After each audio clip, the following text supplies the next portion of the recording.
Some people just see the glory and they don't want to know about the story. It's pretty easy to kind of lose your way. Having kids is really helpful. They kind of disabuse you of the notion of your greatness pretty quickly. People do things in the names of good and in the name of ideals, but the world isn't that simple. So they end up doing things that aren't necessarily good, even if they think they're doing the right thing. But when viewed from a different perspective, they can look barbaric and crazy. He's famous for being obsessive about details. I didn't grow up with great privilege, nor did I grow up wanting for anything. I was a middle-class kid, and relative to the rest of the world, that's great wealth. I'd had people say, "You'll enjoy being famous for a week, and you'll never enjoy it again." But I don't think I had that week. I may have been working and missed that moment.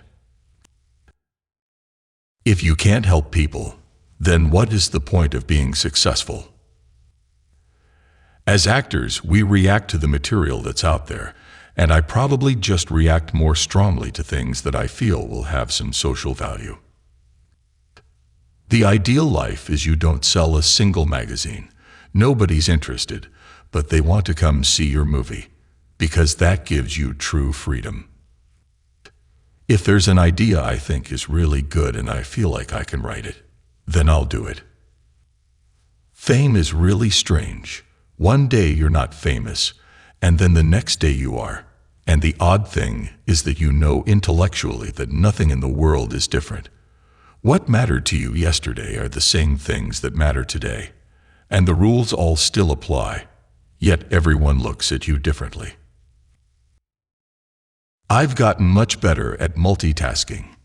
It's hard though, but writing a script is not totally focused. You're taking little breaks all the time. If a kid runs in, you give him a horsey ride. It's a pretty fluid process. I think what's important for kids to know is that your decisions here on Earth matter, your behavior matters, and how you treat other people matters. It's usually the exact same three things, which are the scripts, the director, and the role. Those are the three things I look for, and really any two of them. If I get two of them, that's usually enough. But definitely those are the things I look for. I think it's still hard for me to turn down work if it's really good, because for so many years I was desperate to get a job and couldn't. So I think it's anathema for me to turn down work if I think it's really good. There are people who appear in the magazines and I don't know who they are. I've never seen anything they've done and their careers are over already. They're famous for maybe 10 minutes. Real careers, I think, take a long time to unfold. I'm becoming far more interested in just functionality and making sure my body is as strong as it can be so I can swing my kids around and not worry about aches and pains. Being known as a writer did change the relationships I had with directors. The rap on actors is that they always want to inflate their parts. But when directors know you write screenplays and have a different view of things, you really get invited into the huddle in a much fuller way. And those collaborations end in friendships. Sometimes all you need is 20 seconds of insane courage. I believe a solid, really strong middle class is the key to making the country in the best way. I started really young, like 12 or 13, and then I started doing school plays. We had a really good drama department, so the kind of drama geek stigma wasn't really there in my high school. The very first big photo shoot I ever did was with Bruce Weber. I couldn't believe this guy was taking my picture, so when he told me to get in the bathtub, I just did. It's only now, looking back, that I realize you don't have to do everything people tell you.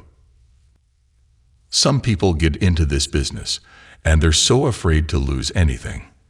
They try to protect their position like clinging to a beachhead. These actors end up making really safe choices. I never wanted to go that route. If I go down, I'm going down swinging. I know that's the way Heath Ledger feels, and Ben Affleck feels the same way too. We want to take the big swings. I never wanted to do the same kind of movies over and over anyway. So my theory on it all is I'm just gonna try and dodge the label and keep doing what I am doing. It's better to be a fake somebody than a real nobody. As a struggling actor, you're not looking for parts that define you. You're just looking for work. It's an objective fact that if you want to solve some of these huge, kind of bigger problems of extreme poverty, you have to include the women. They're the ones who will get it done. I can't think of any more important value to instill in our children than the desire to help others.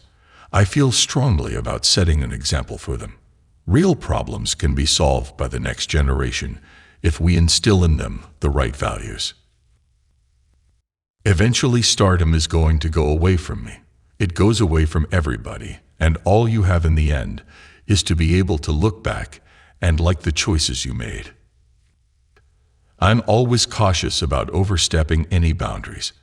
At the end of the day, it's a director's medium, and if they don't want to hear from me, I just step back. If you work at something, you get better at it.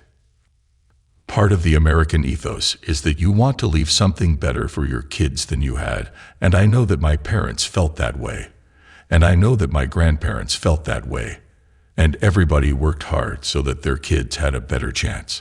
I just don't want to be the first generation that doesn't do that. Life is on the wire. The rest is just waiting. It's intuitive in terms of when I read a piece of material or I hear about a project. I'm a writer, so I've written movies. I've read at this point thousands and thousands and thousands of screenplays. So if something gets me, then I don't ignore that. As somebody who makes his living in the movie business and wants to contribute to it, I think that the best chance I have of doing that is just consistently working with great directors. All parents are trying to balance. Look, I'm lucky in the sense that I can control my hours. I can choose my jobs, and not everybody has that choice. But it's a family decision every time I take a job. Please find out what you can do to make a difference. Take 5 minutes to educate yourself on an issue you didn't know about before. Then tell somebody else. For a lot of actors, our biggest fear is that we're going to start talking about things we don't fully understand and sound like idiots. There are people who just collect a bunch of footage and then edit it later. You definitely feel more protected when a director is moving on when you've actually felt something happen and you know they're watching intently. You will never solve poverty without solving water and sanitation. Listen, here's the thing. If you can't spot the sucker in the first half hour at the table, then you are the sucker. Paranoid is what people who are trying to take advantage call you in an effort to get you to drop your guard. If you are writing a story and trying to draw an audience to come and hear you tell it, it's got to in some way relate to them. Who wants to come and hear about your specific problems? It's not therapy. It's supposed to be a communal piece of entertainment.